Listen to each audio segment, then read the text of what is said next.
Ok. Hablemos de la planificación estática dirigida por tabla, ¿verdad? Entonces, esto es aplicable a eh, tareas que son periódicas, ¿verdad? Ya sabemos que periódicas es que ya sabemos que su paso por la CPU va a ser de una, dos o tres CPU, ¿verdad? Tiempos de CPU. Los datos de entrada para el análisis son el tiempo periódico de llegada, el tiempo de ejecución, el plazo periódico de finalización y la prioridad relativa de cada tarea. El tiempo de ejecución es que en la planificación vemos que este tiempo va a durar 100 tiempos de CPU, pero el plazo periódico son apenas 2 tiempos de CPU, ¿verdad? Entonces, el planificador intenta encontrar un plan que le permita cumplir todos los requisitos de todas las tareas periódicas. Ese es el análisis de factibilidad, es ese plan. Entonces, es un enfoque predecible, pero no es flexible, dado que un cambio en cualquiera de los requisitos de las tareas requiere rehacer toda la planificación, ¿verdad? Entonces, la planificación estática con expulsión dirigida por prioridad, ¿verdad? Entonces, ese es otro de los algoritmos. Entonces aquí, ¿verdad? En un sistema de tiempo real, la asignación de prioridades está relacionada con las restricciones de tiempo que cada tarea tiene, ¿verdad? Un ejemplo de esto que podemos mencionar es el algoritmo de tasa monótona, que asigna prioridades estáticas a las tareas basándose en sus longitudes y sus periodos, ¿verdad? Entonces, ¿qué es una restricción de tiempo? La restricción de tiempos son el periodo, su tiempo periódico y su tiempo de ejecución. Esas son sus restricciones, ¿verdad? Entonces, a mayor tiempo y mayor periodicidad, ¿verdad? Entonces ahí tendrían que, si queremos mejorar la eficiencia, tendrían que ser de menor prioridad. Tienen mayor prioridad los procesos que terminan antes, que terminan en poco tiempo. La planificación, ahora hablemos de planificación dinámica basada en un plan, ¿verdad? Entonces, cuando llega una nueva tarea, pero antes de que comience su ejecución, se intentará crear un plan que contenga las tareas previamente planificadas, así como la nueva, ¿verdad? Entonces, cuando llega una nueva tarea, pero, o sea, cuando, acuérdense, ¿verdad? Que la tarea está creada, de ahí entra en espera. Y en espera antes de estar en ejecución. Antes de entrar en ejecución, ¿verdad? Entonces, antes de que eso ocurra, entonces, antes, cuando el proceso se crea, pero estamos en este punto,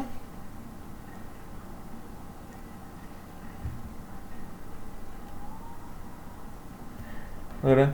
Antes, cuando lo que se refiere aquí a antes de que comience la ejecución es justamente cuando pues, se da esto, ¿verdad? Acá, y estamos aquí. Entonces, cuando llega una nueva tarea, pero antes de que comience su ejecución, se intentará crear un plan que contenga las tareas previamente planificadas, así como la nueva, ¿verdad? Si la tarea recién llegada puede ser planificada de manera que se cumplan sus plazos, sin que ninguna otra tarea planificada anteriormente pierda un plazo, la nueva tarea será aceptada poniéndose en marcha el nuevo plan de planificación. Y si no, tendrá que esperar. Tendrá que esperar. ¿Verdad? Tendrá que esperar hasta que se pueda satisfacer. ¿Verdad? Ahora aquí tenemos otro, ¿verdad? Que es la planificación dinámica de mejor esfuerzo. ¿Verdad? Entonces, cuando llega una tarea, ¿verdad? El sistema le asigna una prioridad basada en las características de la tarea, del proceso, ¿verdad? De forma característica, se utiliza algún tipo de planificación basada en plazos, como la planificación del plazo más cercano, que es lo que les decía, ¿verdad? La planificación del plazo más cercano es lo que va a terminar antes, tiene mayor prioridad, ¿verdad? Así las tareas no son periódicas y por tanto no es posible realizar un análisis estático de planificabilidad, ¿verdad? Con ese tipo de planificación, ¿verdad? Tenemos acá, con ese tipo de planificación no sabremos si una determinada restricción de tiempo será satisfecha hasta que venza su plazo, ¿verdad? O la tarea se complete. Entonces esa es la principal desventaja de esta forma de planificación, ¿verdad? Entonces la ventaja es que es fácil de implementar, sí, pero no sabemos cuándo serán satisfechas las restricciones de tiempo hasta que vencen, o sea, ya que pasaron, ¿verdad? Entonces,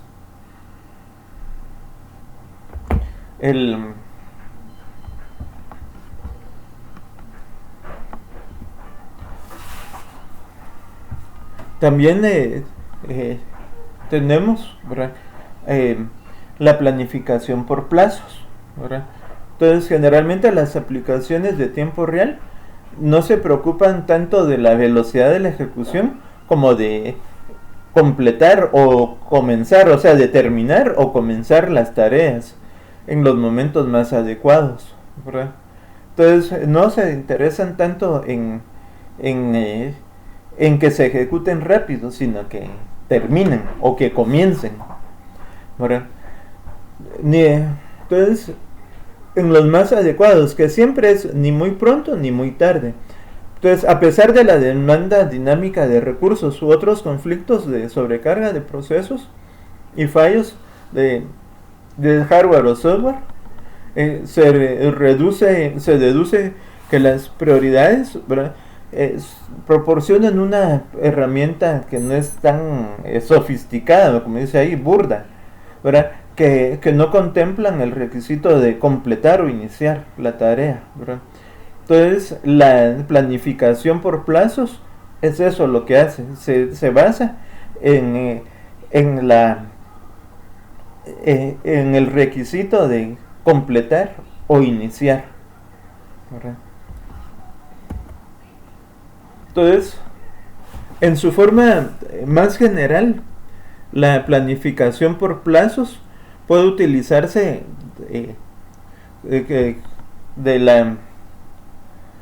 con la siguiente información de cada tarea, ¿verdad? Entonces, la planificación por plazos se requiere el tiempo de activación, ¿verdad? Entonces, el momento en el cual la tarea pasa a estar lista para ejecutar, ¿verdad? Entonces, aquí, en el caso de una tarea periódica, ese tiempo puede ser conocido previamente, o el sistema operativo solo podrá ser consciente de la tarea cuando ésta pase a estar lista, ¿verdad? Entonces, si la tarea es periódica o repetitiva, se tratará de una secuencia de tiempos que se conoce de antemano. También está el plazo de comienzo, ¿verdad? Momento en el cual la tarea debe comenzar. Acordemos que estamos en tiempo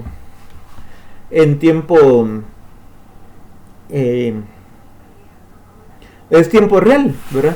Y el tiempo real implica que necesitamos, que el tiempo real siempre tiene interacción con el mundo real.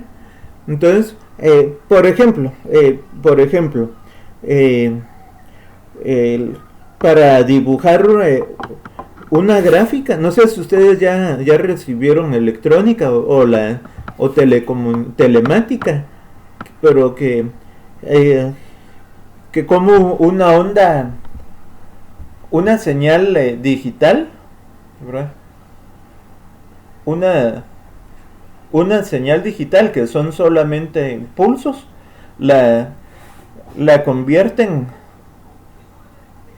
en una señal analógica, ¿verdad? Eso es la analógica y esto sería lo digital. Entonces, ¿qué pasa? ¿Verdad? Que si yo tengo solo estas muestras, mi señal digital, mi señal analógica, tendría esta forma.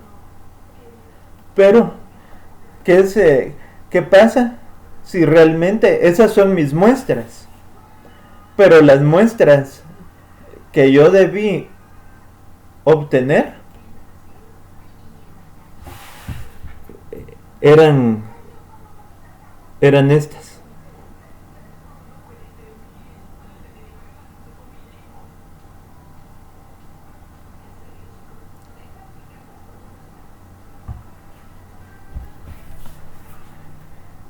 Algo pasó acá, que me sacó de la presentación.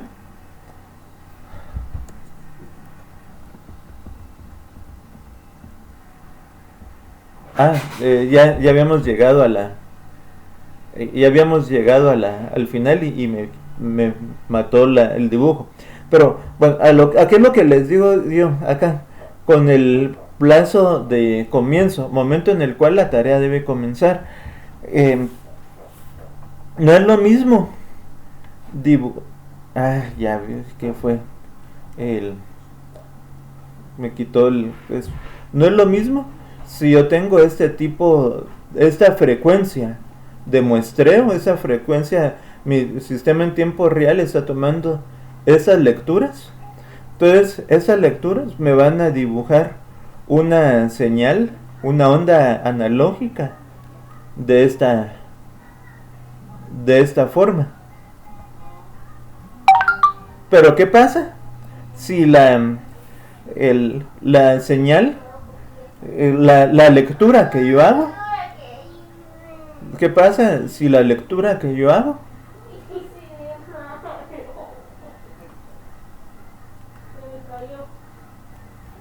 es esta? Solo leo esto, omito estos dos, leo este dato, omito estos tres y leo este dato, omito estos dos y sí capturo este dato, y omito pero sí capturo este dato. Entonces, ¿cómo quedaría la señal que yo voy a leer? La señal que yo voy a leer sería de esta forma. ¿Ven? Entonces, es importante, los plazos de comienzo es algo importante en un sistema de tiempo real. Porque si la tarea que recolecta el dato del sensor no tiene prioridad, vean, estoy perdiendo lecturas. O sea, aquí recolecté un dato. Aquí ocurrieron dos datos que debí recolectar, que me los perdí. Aquí sí tomé. Entonces, ¿qué pasa? Vean la señal que yo tendría comparada con la señal que realmente es. Entonces, y es lo mismo, el plazo de comienzo es tan importante como el plazo de conclusión. El que termina la tarea, recolectar un dato, ¿verdad?, del sensor. Entonces, el tiempo de proceso es otra información importante, ¿verdad? Entonces, el tiempo necesario para ejecutar la tarea hasta que concluye, ¿verdad? Entonces, en algunos casos está disponible, en otro el sistema operativo lo tiene que crear ese dato, lo tiene que estimar, ¿verdad? Entonces, también la planificación por plazos requiere los recursos requeridos. Y los recursos requeridos siempre en un sistema en tiempo real va a estar asociado con dispositivos de entrada y salida, siempre los sensores, ¿verdad? Entonces, la prioridad, entonces, mide la importancia relativa de la tarea, ¿verdad? Las tareas de tiempo real duro pueden tener una prioridad absoluta, ¿verdad? Provocando que el sistema falle si algún plazo no se cumple. Si el sistema debe continuar ejecutando sin importar lo que suceda, ¿verdad? Entonces pueden asignarse prioridades relativas que serían preferencias de ejecución en la planificación. Otra cosa, ¿verdad? Son esto, las estructuras de subtareas, ¿verdad?